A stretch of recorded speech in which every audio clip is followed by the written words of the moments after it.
존경하고 사랑하는 우리 구독자 여러분 반갑습니다. 여러분의 깐돌이 오빠 천만입니다. 어느새 또 여러분 1교시가 다가왔어요. 06시 땡 하면은 여러분들과 함께 아침을 또 시작하는 방송으로 한번 또 달려가 보도록 하겠습니다. 네, 여러분 환영합니다. 환영하고 같이 깐돌이 오빠랑 깐추리하고 한번 시원하게 한번 출발해 보는 겁니다. 잠도 깨고 기상 시간이니까 여러분들 귀 쫑긋 한번 기울여 주시기 바랍니다. 삼성전자 1교시에는 좋은 소식으로, 좀 기쁜 소식으로 한번 들려드릴까 합니다. 다행스럽게 지금 미국 상무부를 통해서 뭐 답변이 왔다. 근데 소비재는 제외한다. 뭐 그런 얘기 있어요. 한때 뭐 휴대폰하고 자동차, 이제 뭐 FDPR이죠. FDPR 때문에 골치 아팠는데 결국 한숨 돌렸다. 그래가지고 삼성과 현대차가 한숨을 돌렸다 합니다. 천만중다행이다. 뭐 그런 이야기가 있네요. 일단은 지금 미국 정부가 그 러시아에 대한 그 수출을 통제를 하고 있어요. 지금 수출 통제. 그래가지고 러시아의 목줄을 꽉 잡는 거야. 아주 숨통을 끊으려고 하는 것 같은데, 그래서 통제를 하려고 했더니 이제 무엇을 하려고 하냐? 그 해외 직접 생산품 규칙이라고 있어. FDPR이라고 합니다. 영어로 약자인데 해외 직접 생산품 규칙. 이 적용 대상에 휴대폰, 자동차, 세탁기 등 소비재는 빠진다. 다행히 소비재는 빠진다. 아이고 다행이죠. 큰일 났을 뻔했습니다. 그냥 휴대폰 들어갔으면 아직 날 뻔했죠.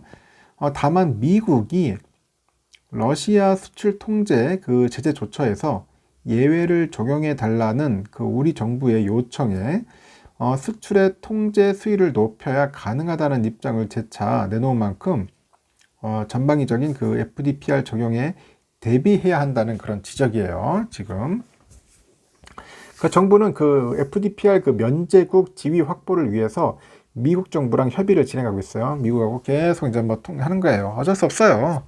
왜냐 우리가 약소국이야. 미국은 강대국이고 우리는 약소국이기 때문에 어쩔 수 없어. 한국은 약소국이니까. 우리가 강국이 되려면 어떻게 하겠습니까? 우리가 힘을 키워야지. 외교력도 키우고 군사력도 키우고 돈도 잘 벌고 그래야지 우리가 미국을 앞서 나갈 수 있지. 그렇지 않는다면은 우리는 어쩔 수 없습니다. 미국에 대해 읍소를 할 수밖에 없어요. 그게 양육강식 세계죠. 어찌 보면은.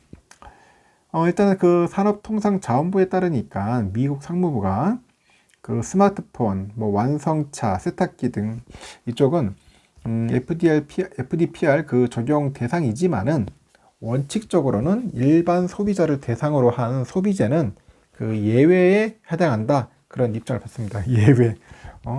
참 듣던 중 반가운 소식이네요. 예외다.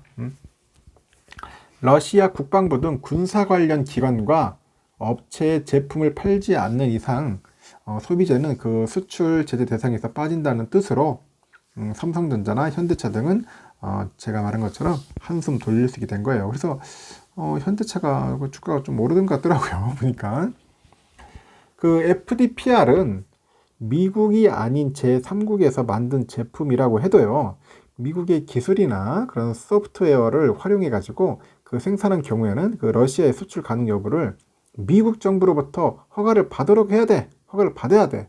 허가 안 받으면 안 돼요. 큰일 납니다.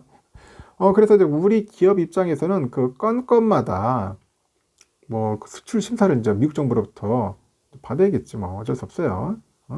수출 심사를 받아서 설사 그 수출이 그 가능하더라도요, 절차상 그런 복잡한 단계를 거치는 그런 불편함을 감수해야 한다. 불편함을 감수해야 한다. 그럽니다. 그래서 이번 예외 조치로 가슴을 약간 쓸어내리게 됐는데, 특히 삼성전자의 그 해외 공장에서 만든 그 스마트폰이죠. 스마트폰. 그 스마트폰 등도 국내 생산품처럼 별도의 심사 없이 수출이 가능하다. 수출이 가능하다. 이렇게 보고 있어요. 다만 그 부품 등 그 중간재를 러시아에 수출할 때는 미국의 수출 허락이 필요합니다. 중간재를 러시아 수출할 때는 미국의 수출 허락이 필요하다. 그러니까 만약에 국내 자동차 부품이나 그 업체가 만든 그 부품을 러시아의 현대차 공장에 보낼 경우에는 미국의 심사를 거쳐야 한다는 거예요. 미국의 심사를 거쳐라. 미국이 힘들어 치라. 하여튼 미국이 참 힘이 막강하다. 이런 거 보면은 미국 말 안 들으면 안 된다 그런 소린 같은데.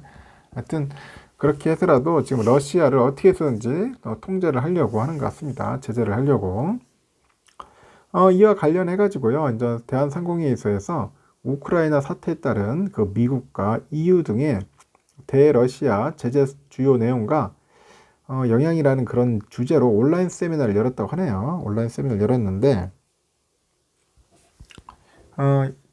박모 변호사가 그 전방위적인 그런 FDPR 적용 여부에 대비해야 한다면서 예외 조치가 선행되기 전까지는 우리의 그 수출 기업이 FDPR 적용 여부를 수시로 확인하는 것 외에는 뭐 뾰족한 대책이 없다. 뭐 그런 겁니다. 결국은 계속 체크를 해야 돼. 계속 맞는지 이건지 아닌지 말 그대로 해당되는지 안 되는지 뭐 그런 부분들을 계속 체크를 해야 한다는 것 뿐입니다. 참 힘들죠. 일단 그리고 한국 정부의 핵심 과제는 미국으로부터의 그 FDPR 적용 예외 국가로 인정받는 겁니다. 아예 그냥 예외 국가로 받아야지 그렇지 않으면은 엄청나게 피곤할 것 같아요. 뭐 건건이 다 어떻게 심사받습니까? 얼마나 피곤하겠어요. 하지만 그 한국 정부가 요청한 그 FDPR 면제국 예외 적용 요청은 메아리가 없다. 메아리가 없어요. 아직까지. 메아리가 없다.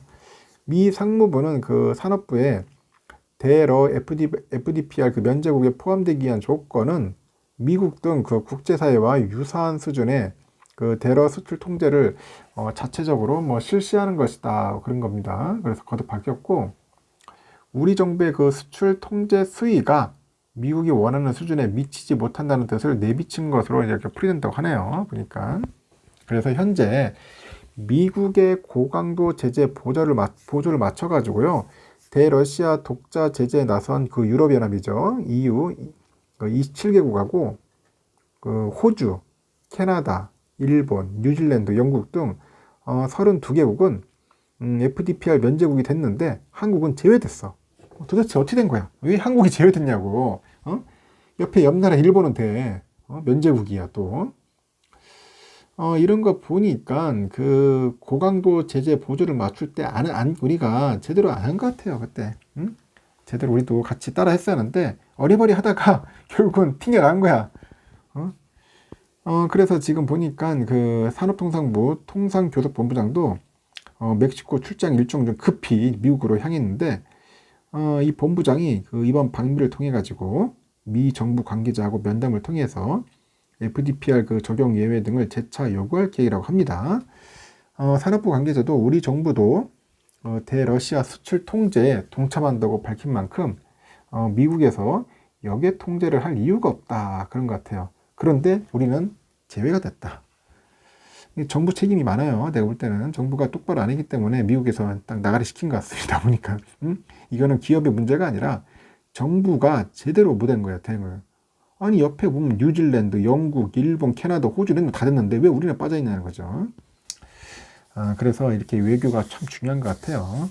하여튼 빨리 해가지고 우리도 면제국이 돼야 돼요. 그래야지 우리 기업들 살지. 잘못하면 우리 기업들도 굉장히 피볼 것 같습니다. 그래 하여튼 뭐 스마트폰, 자동차 뭐 다행이라고 하네요. 그래도 하여튼 참고하시라고 1교시는 여기까지 하겠습니다. 2교시 때 봬요.